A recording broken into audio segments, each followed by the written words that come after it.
So I'm doing a few vlogs now, or vlogs, however you like to call it, and they're about my adoption story, so voice of an adoptee. So if you don't wish to listen to these, that's absolutely fine. I will also continue to run my beautiful nature videos, and I love getting creative with those. So this is just an extra. And I really feel that this is the time of year or period in my life where I like to tie up loose ends. This is a real sort of conscious effort to change the paradigm that I was born in. I feel that the Mother Nature, or moving into the Aquarius, is calling me to do this. And any of you who've been watching my YouTube channel for a while have known that I've been invested in my healing since my wake-up call in 2016. And what I've learned along the way is that the Wim Hof Method isn't an escapism. Instead, it kind of teaches you to face your fears. And it's come from a place of innate knowing. So it really gets you out of your head and really unites the body and mind. And that's where it kind of comes from me, or for me. And of course, I always share in my workshops that you can set an intention with your breathing. And Wim always says, set your mind or set an intention for the cold exposure, what you want to get out of it.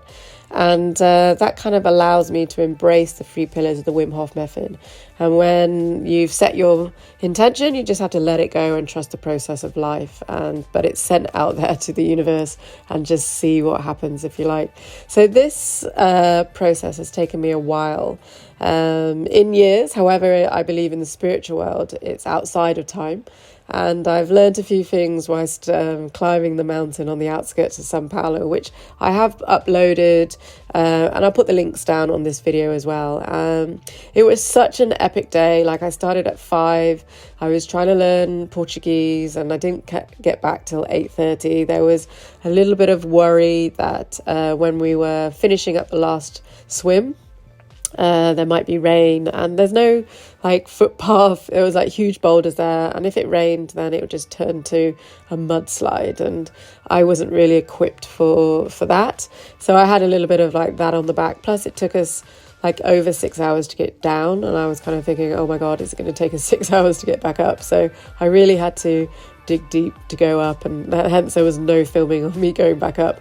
And that kind of uncertainty really, it was uncertain but safe in a way, because I was in nature and I kind of trust nature. If I was in the city, then maybe I'd be feeling very, very different. But in short, the next day, as I will mention in the video, it kind of changed me, and it's made me reflect even on today. So what I really think about the Wim Hof Method is that it has a domino effect. So after you finish the breathing or the cold, somatically, the magic is still happening in your body, for many days later. And I felt a huge shift the next day, but I couldn't really articulate it. So these next couple of videos, which will be really clearly different, I am just sharing my thoughts and my journey since Brazil. So I wanted to share my time in Brazil. So I don't know where to start, but it's about masculine and feminine energy. So the Wim Hof Method has really, really helped me balance the feminine energy in me, which is about surrender, acceptance, receive, go with the flow. And I've been really, really living my life that way, and just see where the wind blows, almost, if you like. And it blew me back to Brazil, if you like. So I went back to Brazil, and it was I feel it's the only place I could have gone there to heal some more. So I believe the reason why that we are here is to heal and perfect the soul, because once we've left our earth suits, the soul will carry on. So Brazil really kind of put me, when I first arrived, in fight, flight, freeze. So for those who don't know, I'm adopted, born in Brazil, taken by English parents or adoptive parents, taken to the UK, all illegally. So it means I cannot track my real birth parents. So anyway, I find myself in Brazil, And really, really weirdly, the same place that I was living probably for the first few years of my life with my adoptive parents, or my parents, because they're the only parents that I know. And it put me, because of the language barrier, because I can't speak Portuguese, it really put me in fight, flight, freeze. And and then I had a very, very hard waterfall climb. It was a really epic day and a beautiful day. I really, really enjoyed it, just what I needed. And I suddenly kind of thought the balance that I had with the feminine energy is beautiful. The masculine energy was not so, because it was very, I lived I allowed myself to be in a place where it was like drinking pints, keeping up with the guys. I had very masculine jobs. I was kind of competing and, grit and determination, and that's how I was getting places. But I realized now that I had to make a few decisions recently, and I found them very hard, and I didn't quite know what to do, so I had doubt in making decisions. And maybe it all stemmed from when I was younger, because when I was younger, decisions that I'd made I got kind of ridiculed for, or I was never allowed to forget. I still am not allowed to forget about the decisions I made, which my parents perceived as wrong. Now I know there's no right or wrong, but I was kind of like punished for the wrong decisions that I made and never allowed to forget it. So it makes me kind of anxious when I make huge or big decisions in my life. So what I realized about the masculine and feminine energy is the feminine is about receiving once I made a decision, but the masculine is being able to support myself that I've made the decision. So it's been a really sort of rough and tumble kind of time, but what my relationship, I suppose, with the masculine is that I'm not important enough, therefore I won't make the decision just in case it's wrong, or I'm not important enough. I'm attracting men that I'm not important enough to. So it's no bad thing, it's just a huge learning, and what ultimately that is that I'm not important to me. So I made a few changes, and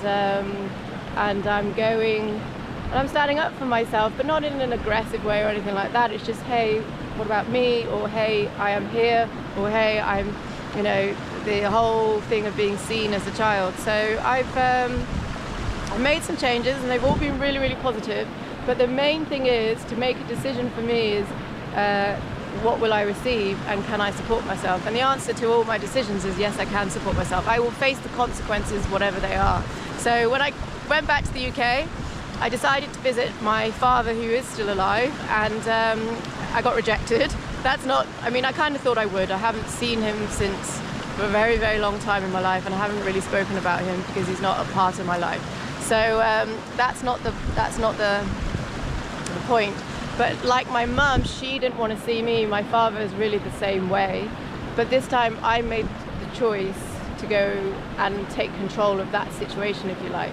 And because I made the choice, I will live with the consequences. Whilst with my mum, it was out of my control.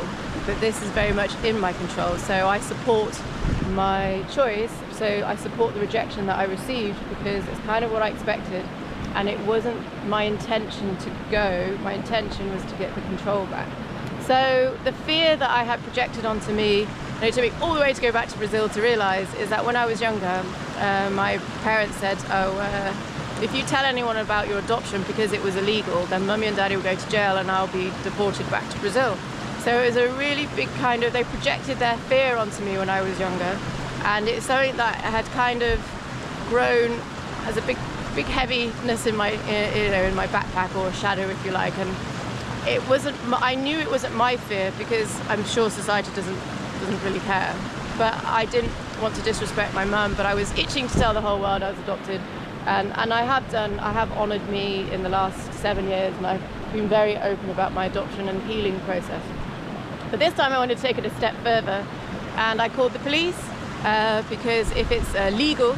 And then just to see what happens to me, if you like. Do I give up my passport? Does that mean the Brazilian embassy, I get a Brazilian passport at all? What happens now? And also I called the solicitor or lawyer to find out about my human rights, because I really think it's illegal to buy another human being. And what was done back then, I was bought and then came over. Although it was from good intention, it's still illegal that I've been denied access to find my birth parents. So I called the lawyer as well, so human rights and illegal trafficking, if you like. And there was, I called two, and both of them said that it was not their area of expertise, which I fully understand. And but who is the expert of this? So, like a crime that was committed 44 years ago, and then I'm the one that's being punished for it. It's super strange. But again, it wasn't my journey to kick up and really, create. I'm not aggressive about this. It was just more to let the fear that was given to me as a child just dissipate by facing the fear, by calling the police, calling the lawyers, and you know what? No one really cares, or no one really knows what to do with it. But I'm not going to be pushed under the carpet to fester in this problem. So I brought it out. It's no big deal in today's society, if you like. So that's where I am, and I felt very, very light after that. So you're probably thinking, oh my God, what's this lady talking about? I was just watching her YouTube channel for going into cold water. But for those who have sort of been with me on my adoption story, my adoption process, I hope this kind of makes a little bit more sense. The reason why I'm sharing this is because it took me somatically to feel the support by going back to Brazil and feeling the fear.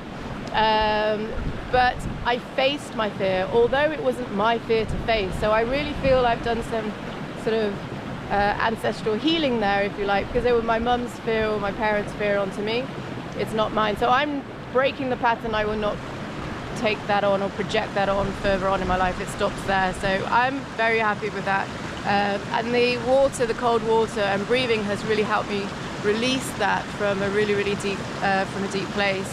And facing my fear going into the ice bath or cold water has really helped me transition and adapt this to my problems in life. So coming full circle, I hope that you find that it's more than cold water and breathing when it comes to the Wim Hof Method, because it really, really pays off. So I've been doing it now for 8 years, and even now it's giving me so much more because I've just discovered this, and I feel, as I say, so much better.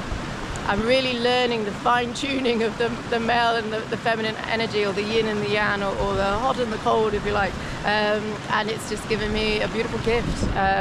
So instead of like thinking, oh God, how daunting is the future that you don't even know yet, I'm thinking, what's next? In a nice way. I've had to process a lot, but in a nice way, it's like I can rewrite my future, or keep starting from today, And really, how wonderful is that?